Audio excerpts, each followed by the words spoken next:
I'm going to talk to you about some things I've learned in my journey. Most from experience, some of them I heard in passing, many of them I'm still practicing, but all of them I do believe are true. Now, they may be truths to me, but don't think that that makes them mine, because you cannot own a truth.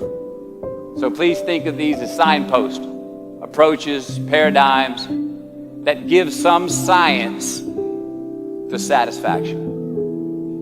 The sooner that we become less impressed with our life, with our accomplishments, with our career, with whatever that prospect is in front of us, the sooner we become less impressed and more involved with that and these things, the sooner we get a whole lot better at doing them. Life is not easy. It is not. Don't try to make it that way. Life's not fair. It never was. It isn't now, and it won't ever be. Do not fall into the trap, the entitlement trap, of feeling like you're a victim. You are not.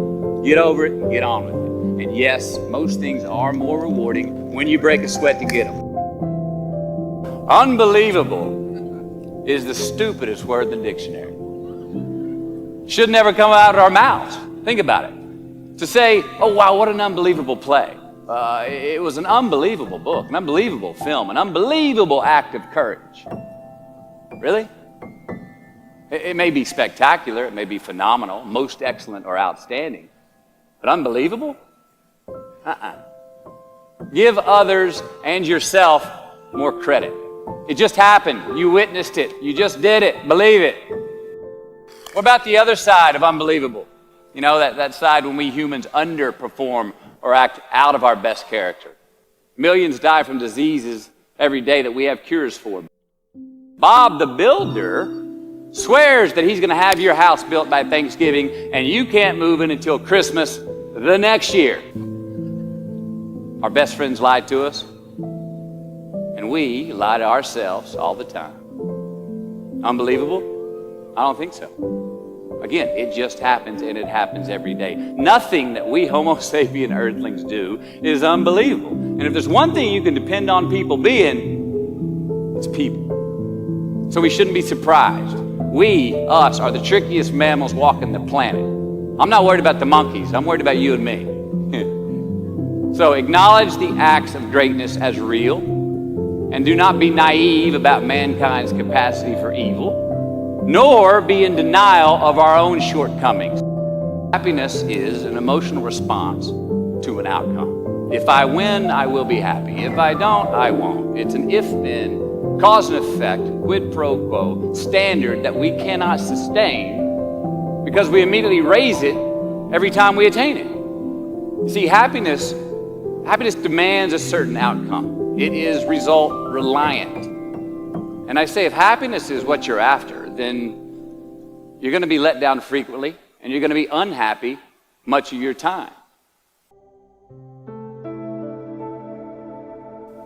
Joy, though. Joy is a different thing. It's something else. Joy is not a choice. It's not a response to some result. It's a constant. Joy is the feeling that we have from doing what we are fashioned to do, no matter the outcome. Now, personally, as an actor, I started enjoying my work and literally being more happy when I stopped trying to make the daily labor a means to a certain end. For example, I need this film to be a box office success. You know, I need my performance to be acknowledged. I need the respect of my peers. All those are reasonable aspirations, but the truth is, as soon as the work, the daily making of the movie, the doing of the deed became the reward in itself for me, I got more box office, more accolades and respect than I ever had before.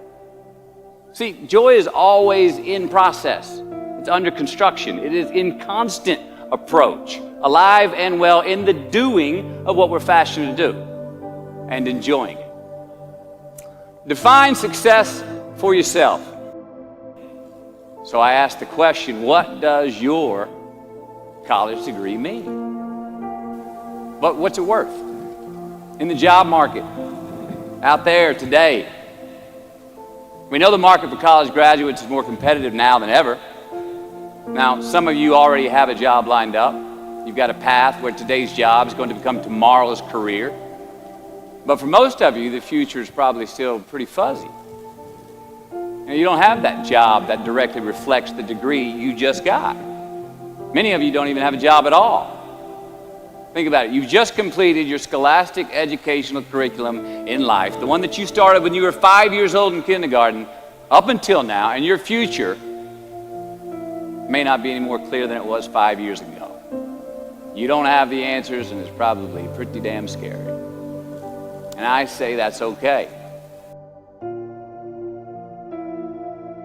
I'm in south of New Orleans a few years ago, and I went to a voodoo shop. And they had this wooden partition against the wall with these columns. And in these columns were all these vials of these magic potions, right? And the headings above each potion defining what they would give you were things like fertility, health, family, legal help, energy, forgiveness, money. Guess which column was empty?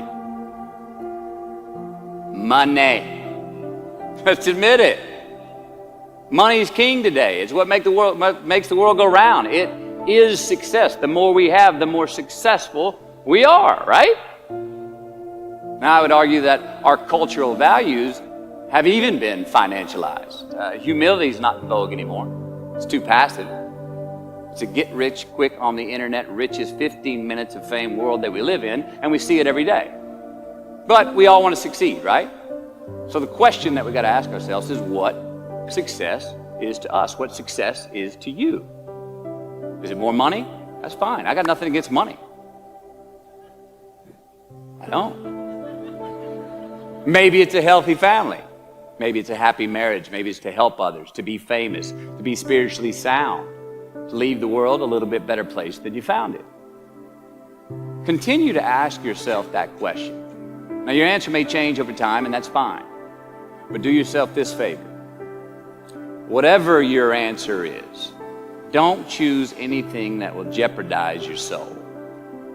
Prioritize who you are, who you want to be, and don't spend time with anything that antagonizes your character. Don't drink the Kool-Aid, man. It tastes sweet, but you will get cavities tomorrow. All right? Life is not a popularity contest. Be brave, take the hill, but first answer that question, what's my hill? Where you are not is as important as where you are. All right, 1992, I got my first job as an actor.